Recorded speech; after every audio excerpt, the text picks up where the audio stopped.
I take a lot of pride in it because a lot of people didn't think I could do it.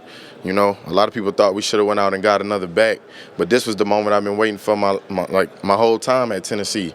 You know, I kind of sat behind and rotated for a long time, and I knew the opportunity I had this year. So I was just eager to show people that every time I touched the field, like, I could be that guy. Joe, what happened to the Ohio State game? You said going into that week, this game's had all season. Only got 2 carries. Just how difficult was that? What happened to the player after the game? Yeah, so a lot of people thought I got hurt in that game. Nah, I was dealing with a hamstring injury from Vandy. And, you know, it was lingering. You know, I was trying to talk positive, stuff like that. I was feeling good, but the only thing I didn't have that week of practice was contact. And, you know, I tried to go out there, get my all for my team, but it just wasn't going. I really would have been a liability out there, and I really didn't want to get nobody else hurt, further injure myself. How tough was that? Not be out there. Man, in a moment like that, you know, the opportunity we had just to get in the playoffs, you know, it was hard not being able to play for my team. And, you know, kind of, you know, people from the outside looking in thinking I, wasn't playing strong for my team, but that just wasn't the case. If I would have went, if I could have went, I would have been out there. I asked Brew this, but if you take the 2022 team,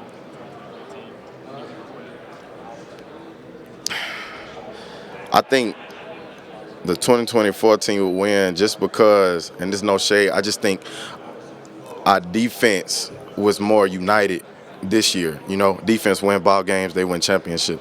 So, yeah, I think our defense would have been on that.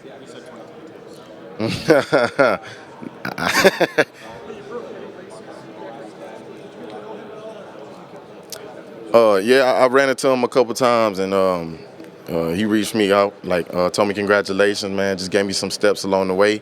But, that was a blessing to do and be able to talk to a legend, especially coming from my high school.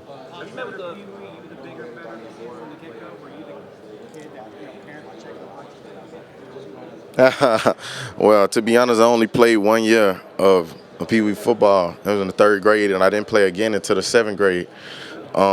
Yeah, crazy thing is I was going to quit football for a minute after my grandfather died. That was a big moment in my life. Kind of found myself being lost in that moment. A lot of things going on. Great flood of 2016 in Louisiana. Grandfather diagnosed with cancer for the 2nd time. Hit him hard, and I kind of lost my way for a minute, but I woke up and I found the verse Romans 8:28, and it was just speaking to me. My family prayed over me, and I felt like this is what I should be doing, and I have an impact in this, and not just on the field, but off the field. Yeah. I did.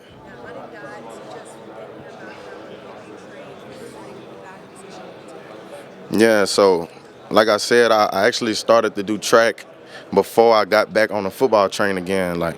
To be honest, when I started running summer track, that was the first time I was introduced to discipline and hard work. Met one of my first big brothers outside of my real brothers.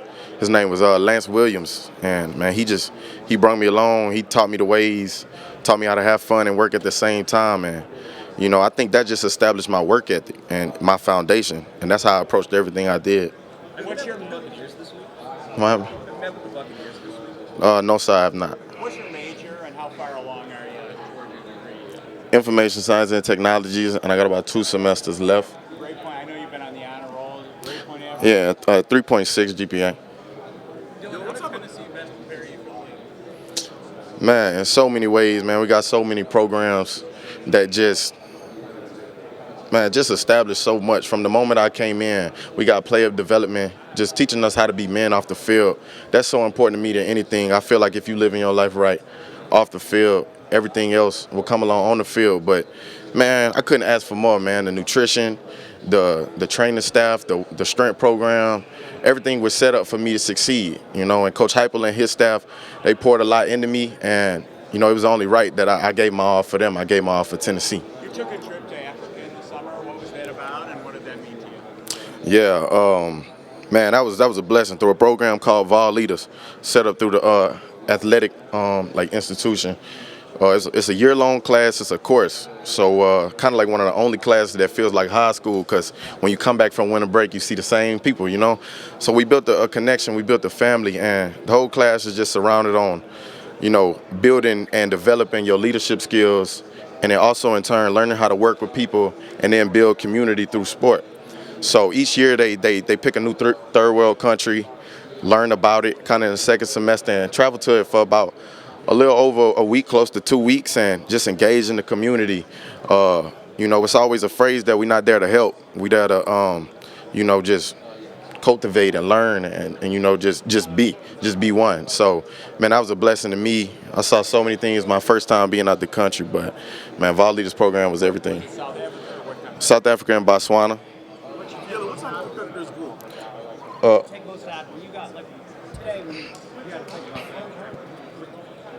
Man, just appreciation. I met a kid. His name was Simpiwe. He was infected when he was young and had to cut off a certain amount of limbs and a certain amount of fingers on his hand. Man, we met that kid. He's 14 years old, had the biggest, brightest smile, never took any energy away from anybody's day. Still runs track to this day, holds Paralympic records. Leadership doesn't start with a position. It doesn't start with a role on the depth chart. Coach Hype put me on the leadership council when I was a sophomore. I was a third running back coming off the bench. Guys like Joe Milton and, the rest of the seniors trusted me to kind of give the pregame speech sophomore year, even though I knew the very first place I was going to be on kickoff was the sideline. It's just about influence, learning your teammates, learning your players, building a connection, and just communicating as a whole, like we in this together, And you just got to be passionate about the goals that we trying to set and things you trying to do. Like, I always tell the young guys, like, if you care enough, you'll become a leader and you don't even know it. I say my family. I grew around a lot of older people, my brothers. They always just told me to be myself, and I'm not easily influenced. I know who I am, and that's really it. What did you say the first time you had to pack the team up? Did you think about it at all, or did you just not know about it? I feel like I'm pretty good with words. It's like a thought come to my head. I don't like to just talk and blabber on. If I talk, I like it to mean something. So I really can't remember what I said, but I'm sure I had a lot of meetings. You all get a lot of opportunities to, dress, fashion. So because you know yourself, you know your personal style, how would you describe it? Man, I would say different. I'm not really into the designer things, Man, I kind of like to wear a lot of oversized clothes, a lot of like shoes like New Balance and Asics and stuff like that. Just comfortable shoes, man. Really laid back style, you know what I mean? And I like jewelry. I like my pieces to mean something, like things like that. But yeah, I got to do a story on this necklace for ESPN, and basically it's my initials with number 6 as my number, but the main part is the rose that runs around the S. I got it from the poem Concrete Rose by Tupac, and he said, "Long live the rose that grew from concrete when no one else even cared."